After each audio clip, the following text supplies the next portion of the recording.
Good morning class 11। आज हम पढ़ेंगे नया चैप्टर गलता लोहा अध्याय 5, जिसके लेखक हैं शेखर जोशी। चलिए आइए देखते हैं कि शेखर जोशी ने गलता लोहा नामक शीर्षक से कहानी में क्या लिखा है। पहले हम जान लेते हैं उनका जीवन परिचय। लेखक का परिचय देखिए। नई कहानी आंदोलन के कहानीकार शेखर जोशी का जन्म सन 1923 ईस्वी में अल्मोड़ा उत्तरांचल में हुआ था। हिंदी साहित्य के नई कहानी आंदोलन के बीच उभरी प्रतिभाओं में शेखर जोशी का स्थान अन्यतम है। उनकी कहानियाँ नई कहानी आंदोलन के प्रगतिशील पक्ष का प्रतिनिधित्व करती हैं। निहायत सहज एवं आडंबरहीन भाषा शैली में वे सामाजिक यथार्थ के बारीक नुक्तों को पकड़ते एवं प्रस्तुत करते हैं। उनके रचना संसार से गुजरते हुए समकालीन जनजीवन की बहुविध विडंबनाओं को महसूस किया जा सकता है।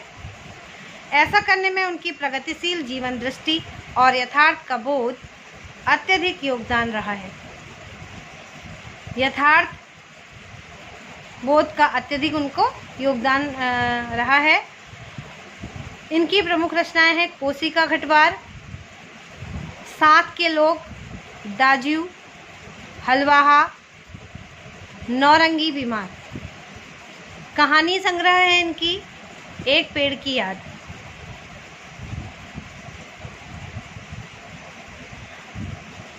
और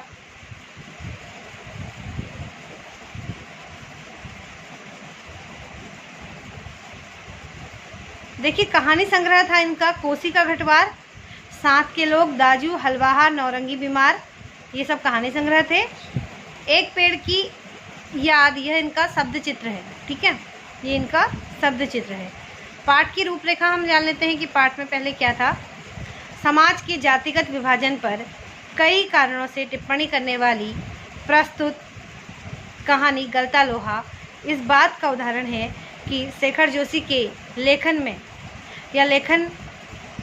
अर्थ की गहराई का दिखावा एवं बड़बोलेपन जितना ही कम है, वास्तविक अर्थ गंभीर उतना ही अधिक है। ठीक है, लेखन की किसी मुखबर टिप्पणी के बगैर ही पूरे पाठ से गुजरते हुए हम देख पाते हैं कि एक मेधावी किंतु निर्धन ब्राह्मण युवक मोहन किन परिस्थितियों के कारण उस मनोदशा तक पहुंचता है जहां उसके लिए जातीय अभिमान बेमानी हो जाता है। ठीक है, सामाजिक विधि निषेधों को ताक पर रखकर वह धनराम लोहार के ऑफर पर केवल बैठता ही नहीं बल्कि उसके काम में भी अपनी कुशलता दिखाता है। ठीक है, अब देखिए मोहन का परिवार एवं उनका बचपन, किस तरह से उनका परिवार और बचपन बीते हैं। मैं यहाँ आपको इस पाठ का सार समझा रही हूँ, समरी समझा रही हूँ। इस चैप्टर को आप टेक्स्ट बुक से पढ़ेंगे, मैं यहाँ पे समरी आपको क्लियर करूँगी। ठीक है, तो देखिए, मोहन के पिता बंशीधर ने जीवन भर पुरोहिती की और जब वृद्धावस्था में उनसे कठिन श्रम उपवास व्रत नहीं होते थे, उन्हें चंद्रदत्त के यहाँ रुद्री पाठ यानी कि शंकर की आराधना का एक प्रकार है ये रुद्री पाठ, वहाँ करने उनको जाना था। परंतु अपने शरीर की कमजोरी के चलते वह स्वयं को पाठ करने में असमर्थ पाते हैं। मोहन उसका आशय समझ जाता है, लेकिन पिता के अनुष्ठान का व्यवसाय कर पाने में वह कुशल नहीं है। पिता का भार हल्का करने के लिए वह खेतों की ओर चला जाता है। तभी उसे अपने दोस्त धनराम की याद आ जाती है और वह धनराम लोहार की दुकान पर हंसुए, घास काटने का औजार, उसमें धार लगाने पहुंच जाता है, जिसके आफर यानी कि लोहार का कार्यस्थल, यानी आफर उसको कहते हैं जहाँ पर लोहार कार्य करता है। ठीक है, तो उसके कार्यस्थल से आती धप धप धार लगाने की आवाज़ें को वह दूर से ही पहचान लिया करता था। ठीक है, धनराम अपने बाएं हाथ से धौंकनी यानी कि लोहार या सुनार की आग धकाने वाली लोहे के बांस की नली होती है धौंकनी, जिससे वो अपने आफरग में आग सुलगाता है। ठीक है, एक नली जैसी होती है। फूंकता हुआ दाएं हाथ से भट्टी में गर्म होते लोहे को उलट पुलट रहा था। ठीक है, और मोहन भट्टी से दूर हटकर एक खाली करिस्तर के ऊपर बैठा हुआ उसकी कारीगरी को पारखी निगाहों से देख रहा था। धनराम व मोहन का मिलना। धनराम मोहन का सहपाठी था। दोनों बचपन की यादों में खो जाते हैं। मोहन द्वारा धनराम से मास्टर त्रिलोक सिंह के बारे में पूछने पर वह उसे बताता है कि वे पिछले साल ही गुजर गए हैं। धनराम बोला, माँ साहब कि क्या आदमी थे लला। दोनों हंस हंस कर उनकी बातें करने लगते हैं।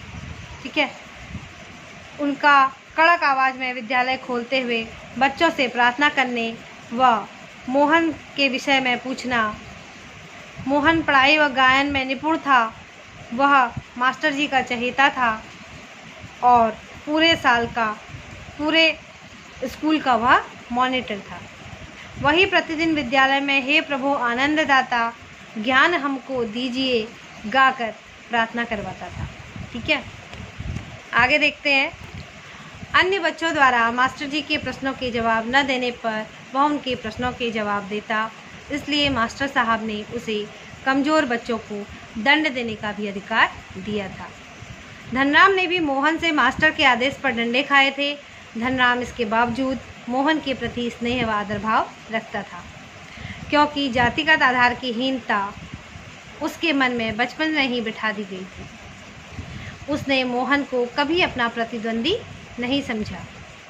मास्टर त्रिलोक सिंह सदैव यह कहा करते कि मोहन एक दिन बहुत बड़ा आदमी बनकर स्कूल का नाम रोशन करेगा। अब देखिए, धनराम की पढ़ाई में अभिरुचि, मोहन के पिता बंसीधर की महत्वाकांक्षा, मोहन का पढ़ने के लिए लखनऊ जाना, मोहन द्वारा जीवनगत परिस्थितियों से समझौता करना, गांव वालों की जाति संबंधी मान्यताएं और मोहन की सृजनात्मकता, ये सब मैं आपको अगली वीडियो में बताऊंगी। अभी आप इतना जान लीजिए कि मोहन जो था वह बहुत ही एक जो था पंडित गिरी करने वाला या वृत्ति करने वाले का एक बेटा था, और धनराम जो था वह लोहार का बेटा था। दोनों प्राइमरी स्कूल में साथ साथ पढ़ते थे। मोहन के पिता उसे क्या कहते हैं, गांव में उचित स्कूल के न होने के कारण उसको शहर भेज देते हैं। गांव में पढ़ाई लिखाई की सही व्यवस्था न होने के कारण वह अपने किसी रिश्तेदार के साथ या किसी जानने वाले के साथ उसको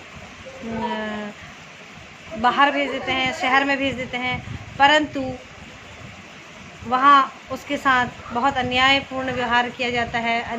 उसकी इच्छाओं को, उसकी भावनाओं को दबा दिया जाता है और वह पढ़ने लिखने के बजाय घर के कामकाज इत्यादि करने लग जाता है। अंत में क्या होता है, उसको उचित शिक्षा नहीं मिल पाती है और उचित देखरेख के अभाव में वह एक मामूली सी नौकरी करने लग जाता है। तो इसकी आगे की कहानी जानने के लिए मैं आपको अगली वीडियो में बताऊंगी इसकी आगे की कहानी। तो अगली वीडियो आप ज़रूर देखिए बच्चों। तब तक मैं इसको यहीं पर समाप्त करती हूँ। ठीक है।